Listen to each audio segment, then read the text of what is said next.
And for as strong as I am, I was like, no, I do have needs.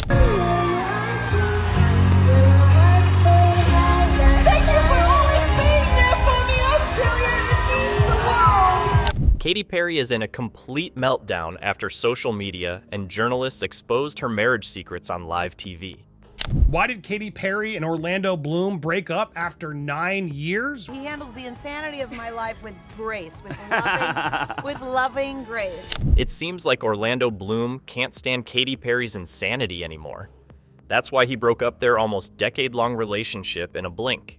Orlando Bloom just dropped a cryptic Instagram post, and fans are spiraling. Orlando's social media posts told us how Katy was exposing him mentally and physically. They just couldn't handle me in boss mode. Orlando Bloom was indeed suffering in the relationship with Katy for a long time.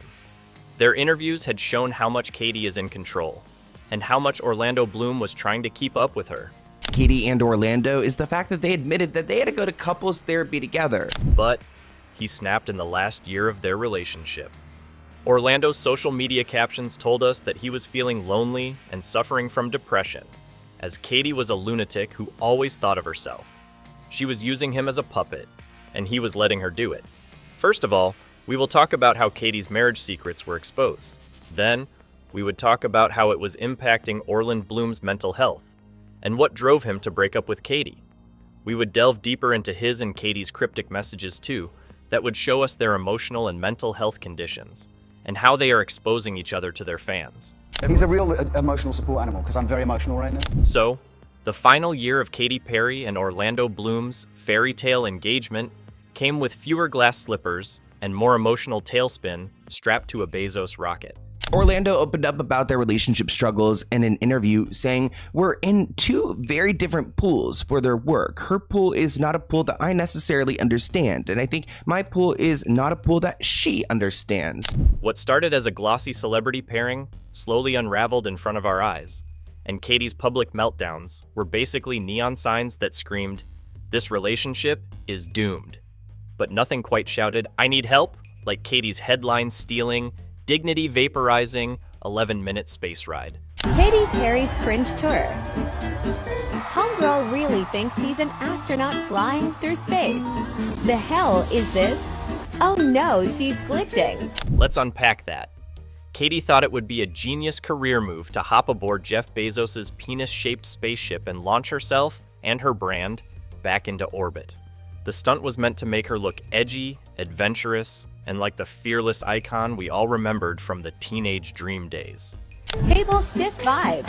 What in the biggest pole dancing moves is this? She thinks she's running on the moon. Zero gravity, zero talent. Somebody send her back to space, she's high. Instead, what we got was a zero-gravity existential crisis. A PR move so baffling, even the Amazon delivery drones cringed. The internet didn't see inspiration, it saw a desperate, out-of-touch pop star clinging to relevance like her life depended on it. The memes practically wrote themselves. Katy Perry's career has officially left Earth. Not the furry bits. Off to space she goes. I mean, it's giving desperation, let's be real, people. What was Orlando trying to do in this whole situation? He tried to be supportive, bless his hobbit heart, but sources say he found the whole thing embarrassing, ridiculous, and off-brand for a mother. These are literally his words. Imagine trying to raise a kid while your fiancé is orbiting the stratosphere for Instagram likes. That wasn't marriage material, but that was crisis management with a side of altitude sickness. We all have our strengths and then our opportunities for growth. But one of his strengths are when I crumble, he can step in and be that anchor. Well, it sounds like he's not able to step in right now, not able to save this 143 album and that tour. He tried to stop Katy after this disaster, saying that she should take care of the kid and be supportive of his career, because she's gone down into a rabbit hole. But she didn't listen to him and remained stubborn. Her boss didn't like the advice of her fiancé, and she saw him as weak and jealous. I got this. I don't need any help. But actually, I do need help. I do need a partner. And for as strong as I am. So, she went toward another pop star stunt. If Katy Perry's space ride was the emotional launch of her relationship breakdown, then 143 was the explosive crash landing. Honestly, it's been a really tough year for Katy Perry, especially after the whole space scandal and her fight with Wendy's. It's just not a good year for Miss Katy. Let's be honest. Naming the album 143, teen text code for I Love You, was probably the first red flag.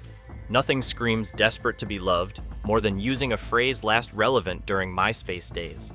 But hey, if anyone could bring back that early 2000s magic, maybe it was Katy? Spoiler alert, she couldn't. This whole journey is not just about going to space. It's the training, it's the team, it's the whole thing. I couldn't recommend this experience more. 143 was billed as Katy's comeback era. Instead of a phoenix rising from the ashes, we got a confused pigeon flying into a window. Critics tore it apart, calling it everything from sonically forgettable to an album that sounds like AI trained on Pinterest affirmations. Even diehard fans couldn't sugarcoat it. Their reactions were like, "Where's the sparkle? What happened to the bangers?" Or, "Why does this sound like she wrote it in a scented candle aisle at Target?"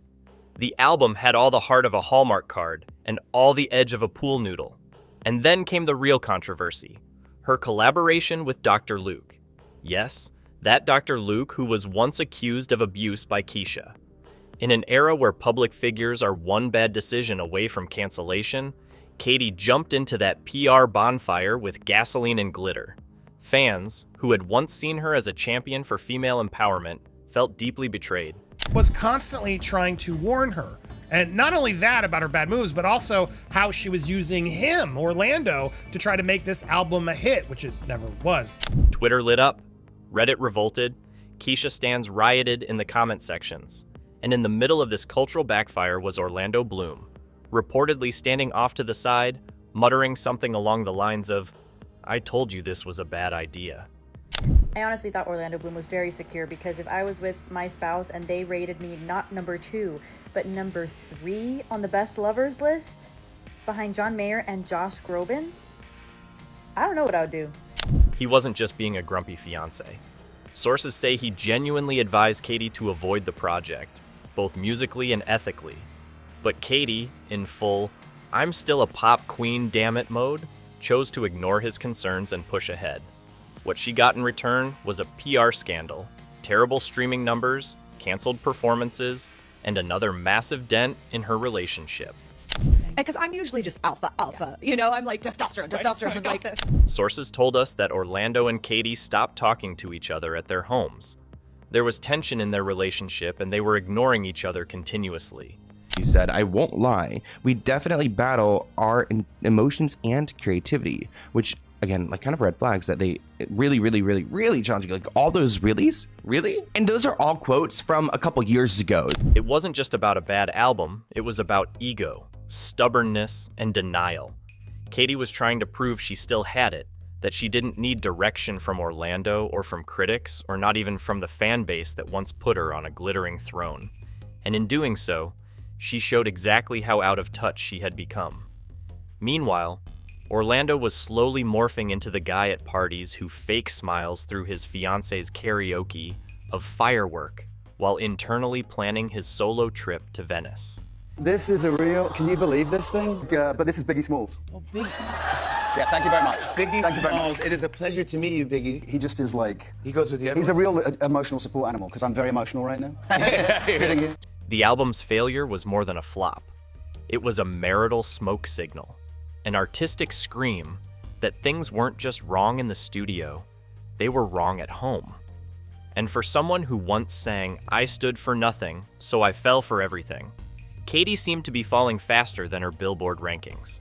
Well, new reports are alleging it's because Orlando kept warning her about her cringeworthy space flights and desperate attempts at promoting her new album. So when the 143 album hit shelves, and then the bargain bins, it didn't just tank a comeback. It symbolized the emotional and creative rift between a woman clinging to her past success and a man who just wanted his partner back. Here, Katy became desperate. She went into a complete meltdown after her failures and became desperate to come into the public eye. In doing so, she forgot her husband and family too. It was a beautiful revelation. It was the one thing I got, and I did that like last week. Like I could be so strong, but yeah, like everybody needs help. After thinking hard, she came up with a plan. She dusts off your handsome, privacy-loving fiancé and turns him into your favorite marketing accessory. Why sell records with talent and timing when you can post a shirtless Orlando Bloom sweating on a treadmill like it's a Peloton ad from hell? Up until this point, Orlando Bloom had carefully cultivated an image of a chill, slightly goofy British guy who'd rather be sword fighting in New Zealand or paddleboarding with his dog than basking in paparazzi flashbulbs. He wasn't exactly angling for Instagram Husband of the Year, but Katy had other plans. It's rare to find someone that will go through the mud. As her 143 album campaign started circling the drain, miraculously, Orlando was everywhere. He was on red carpets, in Katy's Instagram captions, and jogging shirtless, while Katy casually films him as if that's what people in healthy, stable relationships do.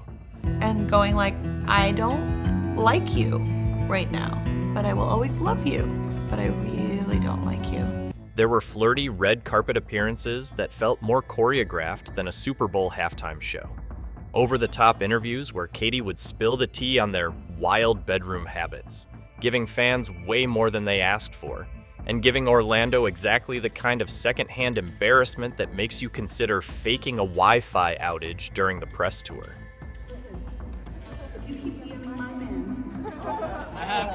I have the lyrics. Oh, for real? Yeah. I know. Get him. I've been doing it for months, ever since the presidency. Yeah. Just watch this video where she cleverly took the whole stage for herself.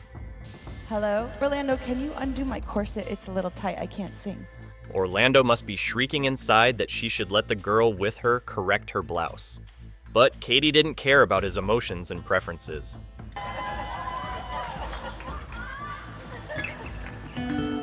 Insiders close to the couple began whispering what everyone already suspected.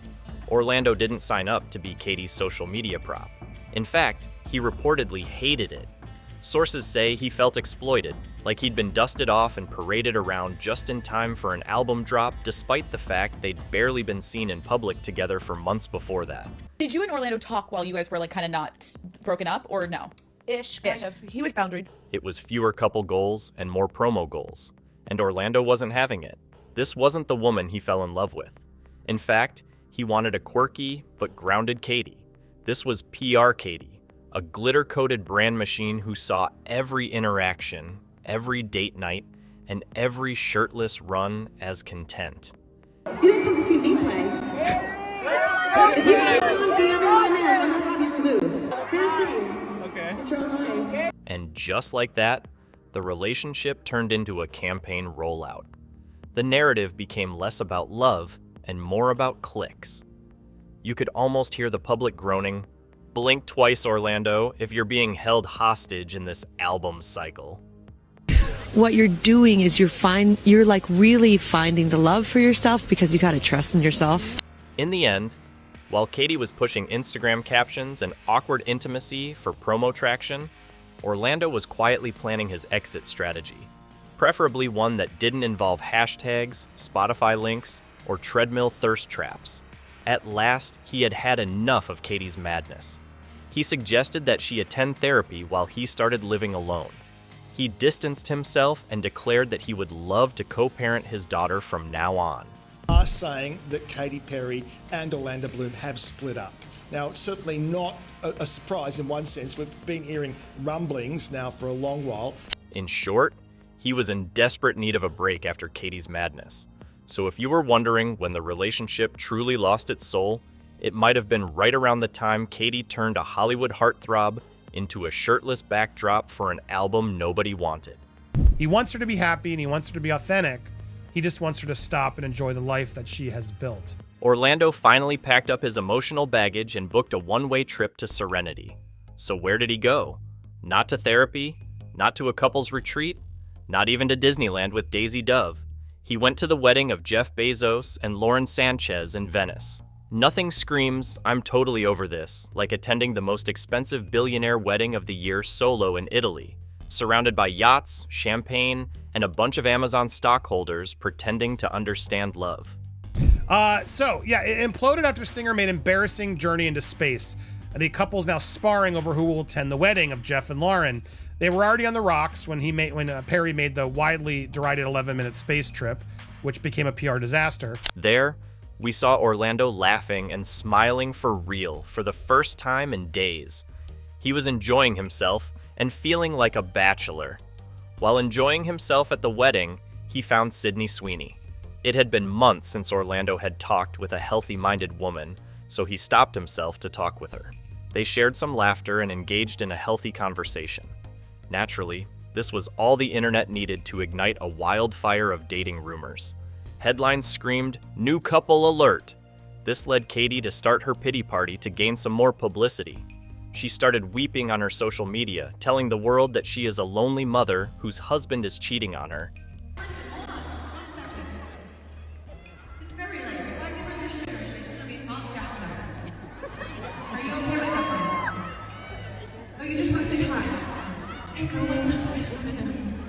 This was a blow for Orlando, and he finally decided to mentally check himself out of the relationship. While Katy Perry was busy clinging to the shattered remains of her glittery pop star career, Orlando Bloom decided it was the perfect time to launch a midlife crisis docuseries. Titled To the Edge, it featured him leaping out of planes, scaling cliffs, diving off rocks, and basically doing everything short of juggling flaming swords blindfolded. Katy, already knee-deep in emotional exhaustion and career CPR, reportedly begged him to stop the madness. "What if something happens to you?" she asked, possibly while holding Daisy in one hand and a half-written apology tweet in the other. But Orlando? He saw the stunts as liberating. Nothing screams, "I'm done talking about our relationship problems," like dangling off the side of a mountain with a GoPro strapped to your face. Insiders say these adrenaline-fueled adventures weren't just about thrill-seeking, they were Orlando's metaphorical exit strategy. While Katy was trying to hold on to a fantasy, Orlando was literally jumping off cliffs, mentally, emotionally, and physically checking out. Some couples go to couples therapy. Others film themselves nearly dying. Orlando has chosen the other option, which speaks volumes about his mental state when his relationship with Katy is on its last breath. To keep his sanity sustained, he announced the breakup in June 2025.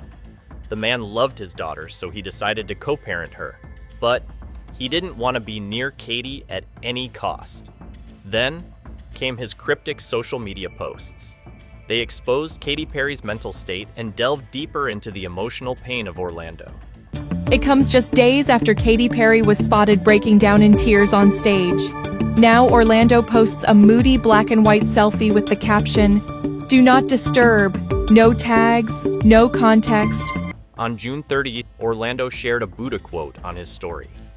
"Each day is a new beginning. What we do today is what matters most."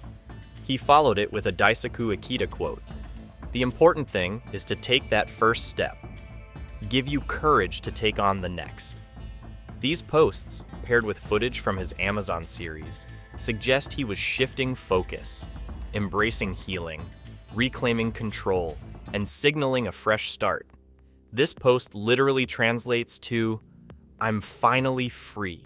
No more forced treadmill thirst traps or glittery interviews about our great sex life. Just me, my chakras, and peace." Imagine being in a relationship where you can't even say, "Hey babe, maybe don't collaborate with Dr. Luke," without being gaslit into a Vogue article. Poor Orlando wasn't lonely because he was alone. He was lonely because he was emotionally outnumbered by Katy's PR team, makeup artists, and the ghost of Teenage Dream. He is literally telling the world that yes, I had a fiance, but try telling her you want a calm life, and she'll put you in a Twitter thread about how you don't support women in space. Fans are reading everything into it. Is he sending a message to Katy? Is it about the split rumors?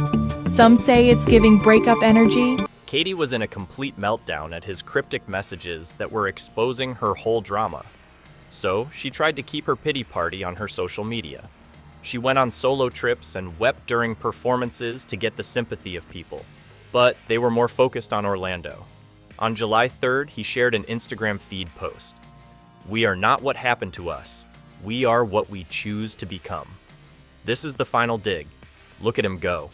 From being Katy's accessory at award shows to launching to the edge, jumping off cliffs, and into his own narrative arc. Meanwhile, Katy's comeback tour is basically sponsored by coping mechanisms. Orlando's message is clear. I choose to become the guy who doesn't get dragged into pop star breakdowns disguised as empowerment anthems.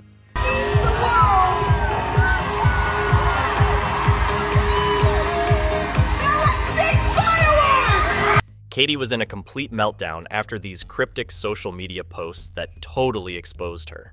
So, she shared a mood quokka Instagram post.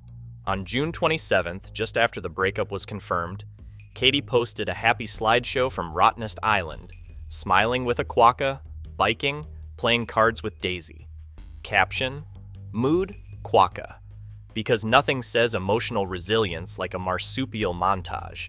If you're feeling invisible in a breakup, hug a quokka and call it growth PR. Then, she posted a tearful thank you Australia post on June 30th. It was to gain sympathy, but no one cared about her. Their breakup is more than a celebrity split. In fact, it's a warning about using personal relationships as PR tools and the destructive pressure of constant relevance. Fame clashed with intimacy. Publicity drowned authenticity. Katy tried to stay relevant and Orlando tried to stay grounded, and somewhere in between, they lost each other. What are your thoughts about them? Please share with me in the comments section.